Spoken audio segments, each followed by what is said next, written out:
Right. Adilabad జిల్లాలో కురిసినటువంటి కుండపోత వర్షంతో వాగులు ఉధృతంగా ప్రవహిస్తున్నాయి. సిరికొండ మండలంలోని చిక్కమాఘన్ వాగు ఉప్పొంగింది. దీంతో పలు గ్రామాల మధ్య రాకపోకలు నిలిచిపోయాయి. లోతట్టు ప్రాంతాలు, పంట పొలాల్లో వర్షపు నీరు చేరి జలమయంగా మారాయి.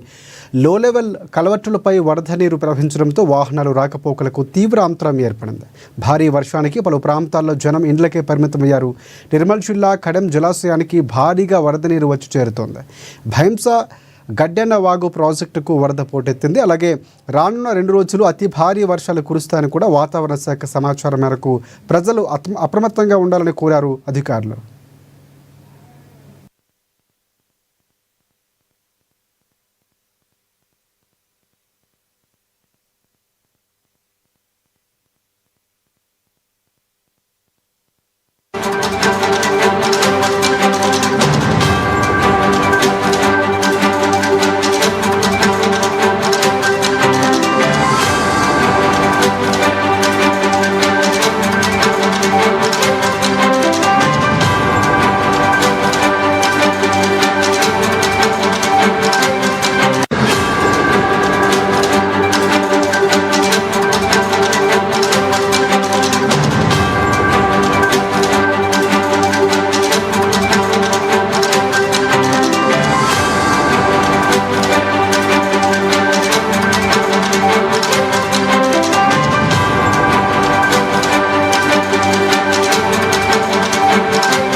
ఉమ్మడి ఆదిలాబాద్ జిల్లాలో కురిసినటువంటి కుండపోత వర్షంతో వాగులు ఉధృతంగా ప్రవహిస్తున్నాయి. సిరికొండ మండలంలో చిక్కమాఘన్ వాగు ఉప్పొంగింది. దీంతో పలు గ్రామాల మధ్య రాకపోకలు నిలిచిపోయాయి.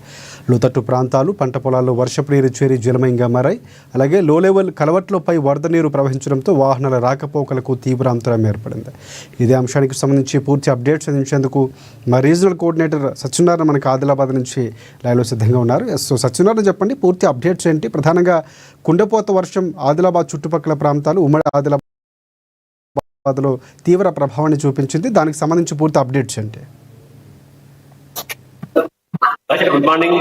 అయితే ఏదైతే నిన్న దాదాపుగా ఆదిలాబాద్ జిల్లా వ్యాప్తంగా, ఉమ్మడి జిల్లా వ్యాప్తంగా కురిసినటువంటి యొక్క భారీ వర్షాలు నేపథ్యంలో దాదాపుగా జిల్లాలోని అన్ని ప్రాంతాల్లో కూడా మరి వర్ష బీభత్సం సృష్టించింది.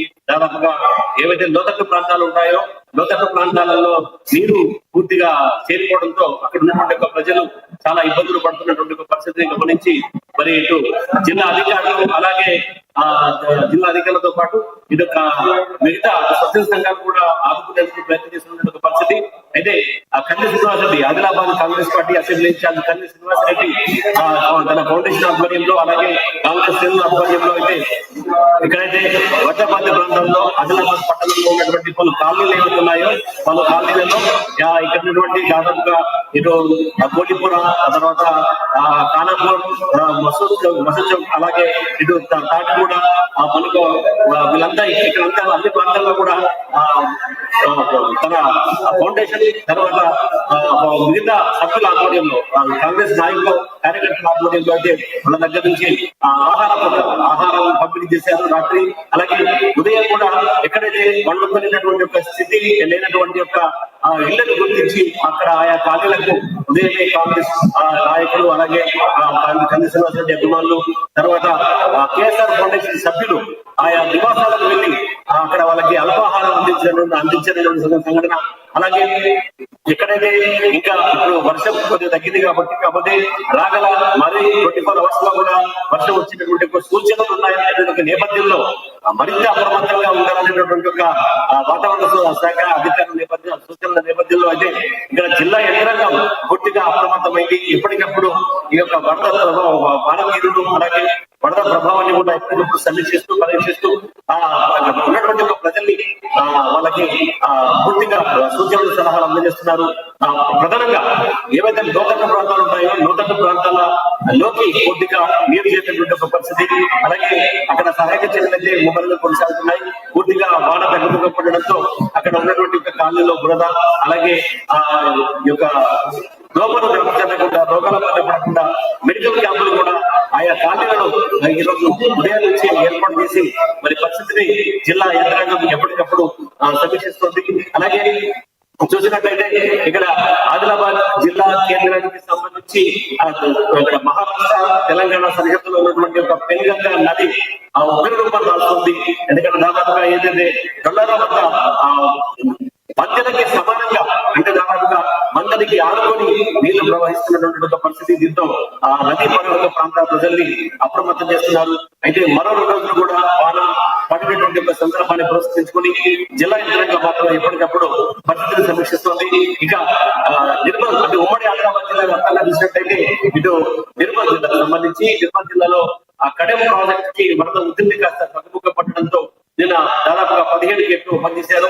ప్రస్తుతానికి పూర్తిగా గేట్లన్నీ కూడా మూసివేసి ఏదైతే కాస్త స్వల్పంగా వస్తున్న ఇంట్లో కాస్త బయటికి వదులుతున్న పరిస్థితి కడెంలో కనిపిస్తుంది. అలాగే ఇక్కడ నిర్మల్ జిల్లా హైదరాబాద్ ఉన్నటువంటి ఒక గడ్డెన్నవాగు ప్రాజెక్ట్ అయితే మాత్రం వరద ఉధృతి తగ్గుముఖం పట్టడం లేదు.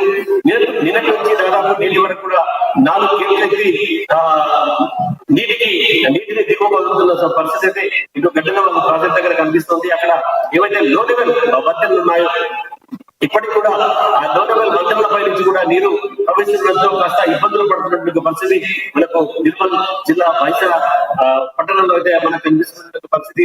అలాగే ఎక్కడెక్కడైతే నిన్న దాదాపుగా అనేక అదే లోతట్టు ప్రాంతాలు ఎక్కడైతే చెరువుని ఆనుకొని కట్టుకున్నటువంటి ఇల్లు నివాసాలు ఉంటాయో ఆ నివాసాల వద్ద పరిస్థితి అయితే చాలా ఘోరంగా ఉన్నటువంటి ఒక పరిస్థితి. అయితే ఇటు ఎన్డీఆర్ఎఫ్ సిబ్బంది అలాగే పోలీసులు జిల్లా యంత్రాంగం స్థానికులు వీళ్ళంతా కలిసి అక్కడ సహాయక చర్యలు చేపట్టి ఎవరెవరైతే ఆ వరదలో చిక్కున్నారో వాళ్ళందరినీ కూడా సురక్షితంగా ఇతర ప్రదేశాలకైతే చేసినటువంటి పరిస్థితి ఆ జిల్లా వ్యాప్తంగా కనబడుతుంది. ఇక ఇటు తండ్రి చూసుకున్నట్టయితే తండ్రి లో లెవెల్ వంతెన అయితే తాత్కాలికంగా నిర్మితమైందో ఆ వంతెనపై నుంచి కూడా నీరు ప్రవహిస్తూ ఇటు రాకపోకలకైతే ఇటు జగత్ మండలం ఇటు గోరజ నుంచి వేల మంది మీద రాకపోకలకైతే అంతరాయం కలిగినటువంటి పరిస్థితి. అయితే వాహనాన్ని ఇటు లాండ సంఘం మీదుగా మళ్లీ పూజ చేస్తున్న పరిస్థితి అయితే ఇటు ఆదిలాబాద్ జిల్లాలో కనబడుతుంది. ఇకపోతే రెబ్బెనలో మాత్రం అంటే అంతా ఒకటి తామంతా ఒకటి అన్నట్టు ఇంత అంటే వరద ముంపు ప్రభావము ఇదంతా కనిపిస్తున్నప్పటికీ కూడా అక్రమార్కులు మాత్రం రెబ్బెనలో అక్కడ గోదావరిలో ఇసుకలు మాత్రం యథేచ్ఛగా తగ్గుకుంటూ పోతున్న పరిస్థితి మంచిర్యాల జిల్లా రెబ్బెన మండలంలో కంటే కనబడుతుంది. ఇలా ఓవరాల్ గా చూసినట్టయితే ఇటు ఆదిలాబాద్ జిల్లా వ్యాప్తంగా కురిసినటువంటి వర్షాల నేపథ్యంలో ప్రజలైతే ఇబ్బందులు పడుతున్నటువంటి పరిస్థితి. అలాగే ప్రధానంగా పంట వ్యవసాయ క్షేత్రంలో చూసినట్టయితే అనేక పంట పొలాలు ఇటు ఆదిలాబాద్ జిల్లా అంటే పూర్తిగా వ్యవసాయ ఆధారిత ప్రాంతం కాబట్టి ఇక్కడ వ్యవసాయం చేసుకుని బతికేటటువంటి కుటుంబాలు అనేక ఉంటాయి కాబట్టి అక్కడ వాళ్ళకి ఇటు పత్తి అలాగే సోయా కంది ఈ పంటలు ఎక్కువగా ఇక్కడ వేశారు. కాబట్టి దాదాపుగా ఈ నిన్న కురిసినటువంటి వర్షాలకు లోతట్టు ప్రాంతాల నుంచి అంటే ఎగువ నుంచి కురిసినటువంటి వర్షాలకు వరద నీరు పూర్తిగా ప్రవహించేసి పొలాలన్నీ కూడా మరి చెరువులుగా నిర్మించినటువంటి పరిస్థితి నేపథ్యంలో అన్నదాతలు అయితే ఆందోళన వ్యక్తం చేస్తున్నారు. తమను వాడుకోవాలని దాదాపుగా జిల్లా వ్యాప్తంగా వందలాది ఎకరాల్లో అయితే పంట నష్టం అయితే జరిగినటువంటి పరిస్థితి కనబడుతుంది. కాబట్టి అందరినీ కూడా రైతులు ఆందోళన వ్యక్తం చేస్తున్నారు. తమను ఆదుకోవాలని చెప్పేసి కోరుతున్న పరిస్థితి అయితే ఆదిలాబాద్ జిల్లాలో కనబడుతుంది. రాజశేఖర్ రైట్ ప్రధానంగా అంటే సహాయక చర్యలు కొనసాగుతున్నాయా? ఎందుకంటే ప్రధానంగా చాలామంది ఆహారాన్ని కూడా వండుకోలేనటువంటి పరిస్థితులు కూడా ఉన్నటువంటి సందర్భాలు కనిపిస్తున్నాయి. ప్రధానంగా అంటే కొన్ని వాగులు అంటే పై స్థాయిలో ఉన్నటువంటి బొగ్గు గనులు కూడా కొంతవరకు ఇబ్బంది కలిగింది. సో 40,000 టన్నుల వరకు సో ఆ నిల్వలు నిలిచిపోయినటువంటి సందర్భాలు కూడా ఉన్నాయి. సో ఇప్పుడు పరిస్థితులు ఏమైనా చక్కదిద్దబడ్డాయా లేకపోతే అధికార యంత్రాంగం ఇంకా చర్యలు కొనసాగిస్తుందా? రైట్ రాజశేఖర్, ఉదయమే ఇక్కడ ఆదిలాబాద్ జిల్లా ఏవైతే లోతట్టు ప్రాంతాలు ఉన్నాయో, ముంపు ప్రభావిత ప్రాంతాల్లో ఇటు ఉదయం నుంచే జిల్లా కలెక్టర్ రాజశేష అలాగే ఎస్పీ అఖిల్ మహాజన్ ఆ ఇద్దరు కూడా సిబ్బందితో కలిసి ఎక్కడెక్కడైతే వరద ముంపు ప్రభావిత ప్రాంతాలు ఉన్నాయో ఆ ప్రాంతాల్లో పరిస్థితిని సమీక్షిస్తున్నారు. ఎక్కడెక్కడైతే ఏమేమి అవసరం ఉంటాయో ఇప్పుడు అక్కడ దాదాపుగా ఈ ఆర్ఆర్ కాలనీ అలాగే వికలాంగుల కాలనీ, తర్వాత జిఎస్ ఎస్టేట్ కాలనీలో వాళ్ళు పర్యటించారు. ఆ తర్వాత అక్కడ మెడికల్ క్యాంపులు జిల్లా వైద్యాధికారి ఆధ్వర్యంలో మెడికల్ క్యాంపులు అయితే అక్కడ ఏర్పాటు చేసి అక్కడ ఉన్నటువంటి వాళ్ళకి రోగాలు అంటే అంటువ్యాధులు రాకుండా, అలాగే ప్రధానంగా నిన్నటి నుంచి కూడా వర్షంలో తడుస్తున్నారు కాబట్టి జలుబు జ్వరంతో బాధపడుతున్నటువంటి ఇబ్బందిని గుర్తించి అక్కడ ఉన్నటువంటి పిల్లలకు అలాగే బీపీ షుగర్లు కూడా ఉచితంగా చెక్ చేస్తున్నారు. చెక్ చేసి వాళ్ళకి తగినటువంటి ఒక మందులు అందిస్తున్నారు. అత్యవసరమైన వారిని రిమ్స్ ఆసుపత్రికి తరలిస్తున్నారు. అలాగే ఎక్కడైతే వంట వండేటటువంటి ఒక పరిస్థితి లేనటువంటి ఒక ప్రాంతాలని మరి పునరావాస కేంద్రాలకు తరలించారు. అయితే Adilabad Congress party assembly university ముందస్తుగానే ఈ యొక్క వరద పరిస్థితిని గమనించేసి ఆ ఫౌండేషన్ ఆధ్వర్యంలో కాంగ్రెస్ శ్రేణులు ఫౌండేషన్ సిబ్బందితో కలిసి నిన్న దాదాపుగా 500 మందికి ఈ యొక్క ఆహారాన్ని అందించారు. అలాగే ఉదయం కూడా అంటే బాధితులు ఉదయం కూడా వండుకునే స్థితి కనిపించలేదు. ఎందుకంటే నిన్న మొత్తం కూడా ఇళ్లలోకి పూర్తిగా నీరు చేరి ఆ తర్వాత నీళ్ళంతా వాళ్ళు తోడేసిన తర్వాత ఇంట్లో పూర్తిగా బురదమయంగా మారడంతో వండుకునే పరిస్థితి ఉదయం కనిపించలేదు. కాబట్టి ఉదయం కూడా మళ్ళీ వెంటనే ఇక్కడ ఒక ఫౌండేషన్ సిబ్బంది యూనివర్సిటీ అభిమానులు వీళ్ళందరూ కూడా అల్పాహారం అందించారు. దాదాపుగా ఏవైతే వరద లోతట్టు ప్రాంత కాలనీలు ఉన్నాయో ఆ కాలనీలలో ఉదయం నుంచి దాదాపుగా 2 గంటల పాటు పర్యటించి దాదాపు 500 మంది బాధితులకు అల్పాహారం కూడా అందించి పరిస్థితిని సమీక్షించారు. అలాగే కంది శ్రీనివాసరెడ్డి తాను కూడా వాళ్ళకి ఒక సందేశాన్ని అయితే ఇచ్చినటువంటి ఒక పరిస్థితి కనపడుతుంది. ధైర్యంగా ఉండాలని, తిరిగి మళ్ళీ ఇలాంటి ఒక ప్రకృతి వైపరీత్యాలు సంభవించినప్పుడు ప్రజలు మనోస్థైర్యాన్ని కోల్పోవద్దని, తాము అండగా ఉంటామని తమ క్యాంపు కార్యాలయంలో ఎలాంటి విపత్కర పరిస్థితి ఎదురైనప్పటికీ కూడా ఇక్కడ ఒక పునరావాస కేంద్రాన్ని కూడా తాను ఏర్పాటు చేసినట్టుగా కంది శ్రీనివాసరెడ్డి అయితే నిన్న ఏదైతే ఒక సందేశంలో చెప్పినటువంటి ఒక పరిస్థితి. కంది శ్రీనివాసరెడ్డి యొక్క ఆదేశానుసారం కూడా ఆ కాంగ్రెస్ శ్రేణులు అయితే ఆయా కాలనీలకు ముంపు ప్రభావిత ప్రాంతాల్లోకి వెళ్లి ఇటు ఆహార పొట్లాలు అలాగే ఈ అల్పాహారం అందించడమే కాకుండా వాళ్ళకి ఒక భరోసా ధైర్యాన్ని ఇస్తున్నారు. ధైర్యంగా ఉండాలని చెప్తున్నారు. మళ్ళీ రాగల 24 అవర్స్ లో కూడా 24 గంటల్లో కూడా ఇలాంటి వర్షం వచ్చే సూచనలు ఉన్న నేపథ్యంలో ఎలాంటి ధైర్యం కోల్పోవద్దని, తాము అండగా ఉంటామని, తిరిగి ఇలాంటి ముంపు ప్రభావిత ప్రాంతాల్లోకి పునరావాస కేంద్రాలు తరలించి ఏర్పాట్లు అయితే చేస్తున్నారు. Rajasekhar, thanks for updates Satyanarayana.